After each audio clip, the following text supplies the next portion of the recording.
So ayun mga kabiyahe, bali biglaan lang tong lakad natin. At gawa ng may nakita kasi ako sa marketplace na isang magagamit natin sa ating pag-adventure. So ngayon ay pupunta tayo ng Paite para pick upin yung isa sa mga bagay na talagang magagamit natin mga kabiyahe. At dahil nga sa uti-uti ay inaayos ko na ang ating mga lakad at ang mga gamit na kailangan natin sa ating adventure. Kaya samahan nyo ako ngayong araw mga kabiyahe at kuhanin natin kung tayo sa Binyan Pagsanghan. Sana naman di tayo abutin ng ulan. At kanina talagang sobrang lakas ng ulan. Grabe.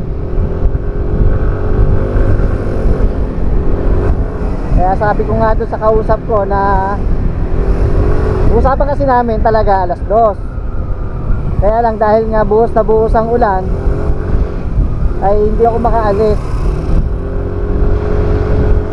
So kaya sabi ko malilate ako, baka mga alas 3 ay makaalis ako ng ng Santa Cruz pagtila ng ulan. Mahirap na magkasakit. Sana naman ay goods na goods yung makukuha natin. Abangan nyo mga kabiyahe kung ano yung kukunin natin sa Paite. Siguro iniisip nyo yung inuket dahil ang Paite ay kilala sa mga inuket. Yan. Kaya siguro yun ang iniisip nyo.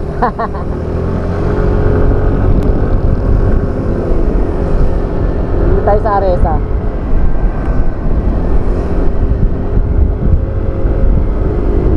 Ang oras natin ay alas 3:14 ng hapon. Yun nga, dahil nga biglaan yung lakad natin ay, pero hindi naman tayo magmamadali.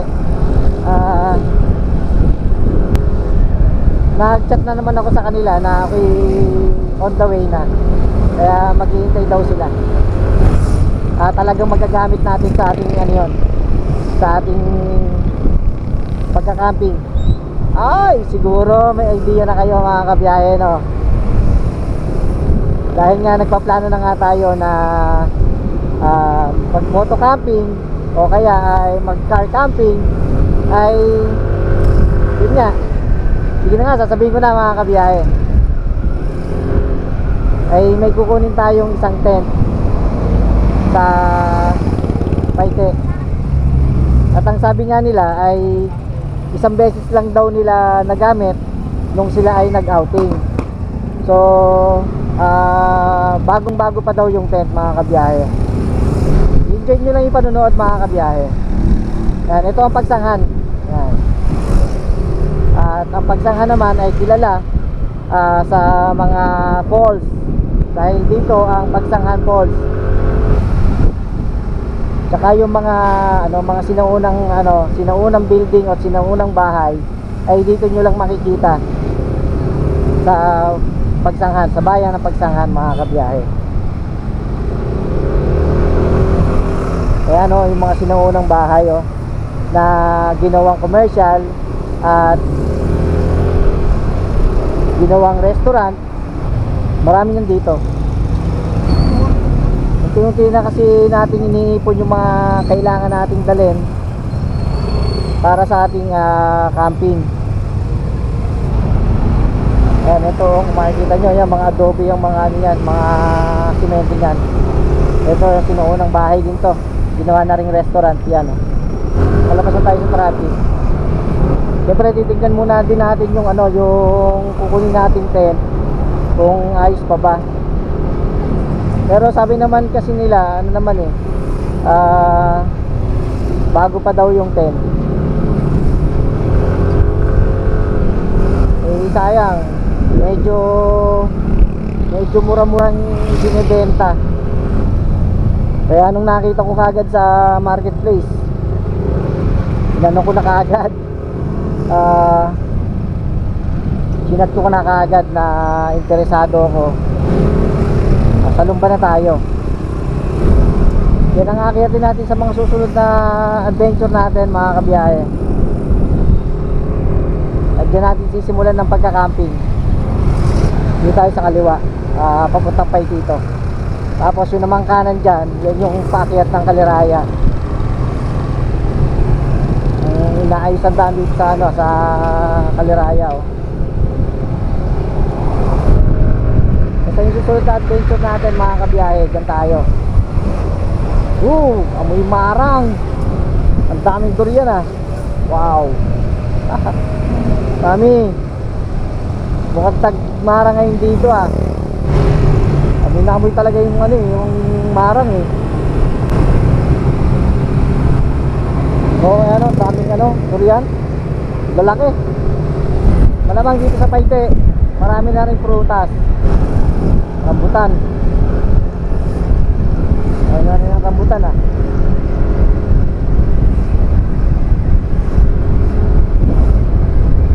Nagsana rin ang rambutan ngayon, ah. Pakita tayo ng Hydro CBK.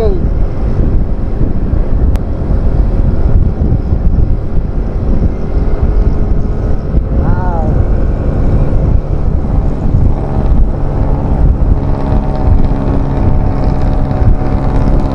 Ganda mga kabiyahe, no? Parang niyayakap tayo ng mga puno habang dumadaan tayo sa gitna.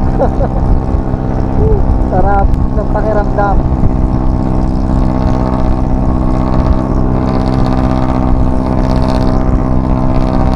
Lalo na pagka nagagawa mo yung gusto mo, yung hilig mo, ay talaga napakasarap sa pakiramdam.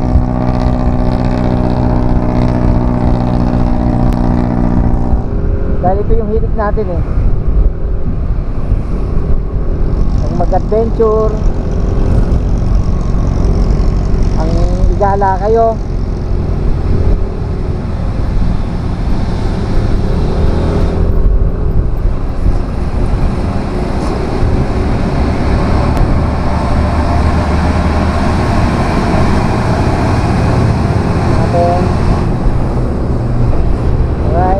Open. Lumban. Yan lagi may mga nagpapa-picture, eh. Dito naman tayo ay ito, Kalayaan na to mga kabiyahe. Welcome to Kalayaan. Ito yung Hydro.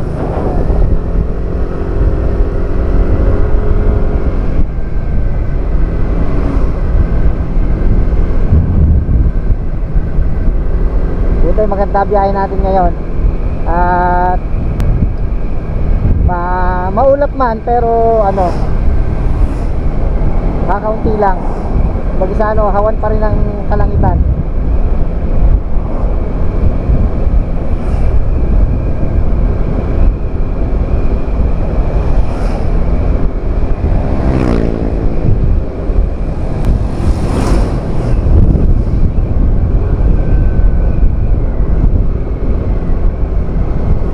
Kalayaan, Laguna.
Nasa bundok man o sa tabi ng dagat, laging handa.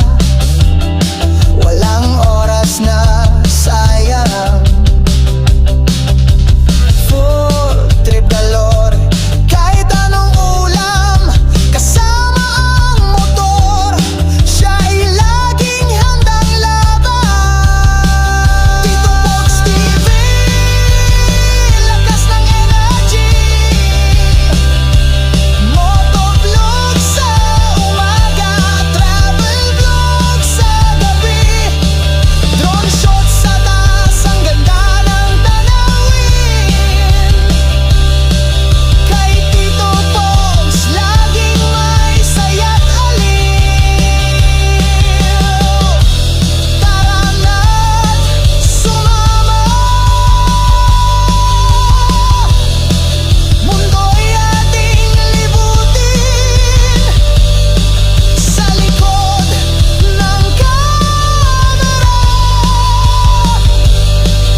ni Tito Pogs, lagi kang masaya.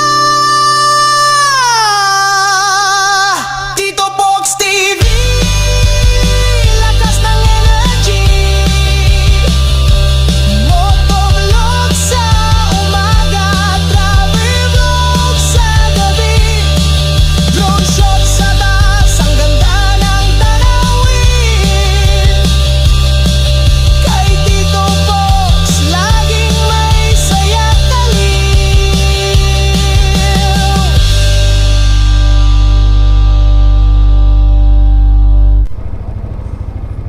So yun, nandito na nga tayo mga kabiyahe. So titignan lang natin yung yung tent kung okay pa. Hinahanap ko pa kasi mga kabiyahe. Di ba po yun nabubuksan? Ah, Di po yun yung nagagamit. May stock na po yan. pero makapal ang tela. Ha? Makapal naman ang tela. Tingnan niya po. Di po yan nagamit talaga kahit isang beses. May stock lang po talaga. Oo. Wala siyang butas, ano? Wala. Hindi po yung nagamit eh. Kita niyo naman po. Oo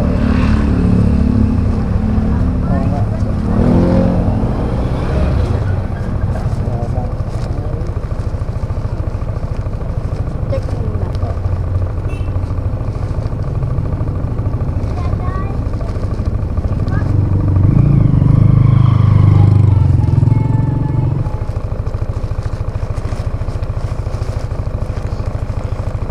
Bagong-bago po yan. Hindi po talaga yung nagamit kahit isang beses.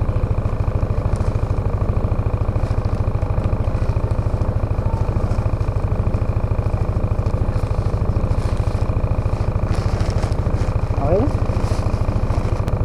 Ay.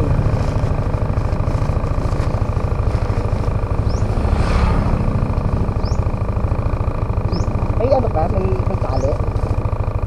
Opo.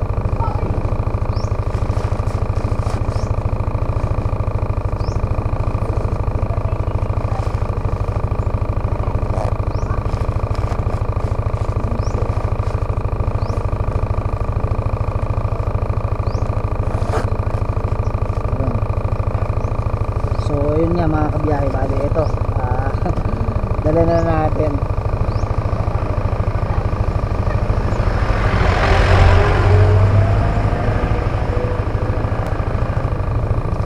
Medyo tinatawad-tawaran ko pa. So kung matatawaran pa kasi.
Alright, so yun mga kabiyahe, bali yun nga, nakuha ko na nga yung tent na binebenta sa marketplace. At shoutout na. At yun nga mga kabiyahe, ito na. Ito na mga kabiyahe. Yan. So itinali ko na muna dyan. At syempre dahil nga magagamit natin sa mga adventure natin yan mga kabiyahe. Kaya yun. Alright, so yun mga kabiyahe, mga kasowerd, at pabalik na tayo ng ng Santa Cruz. So nakuha na natin yung tent.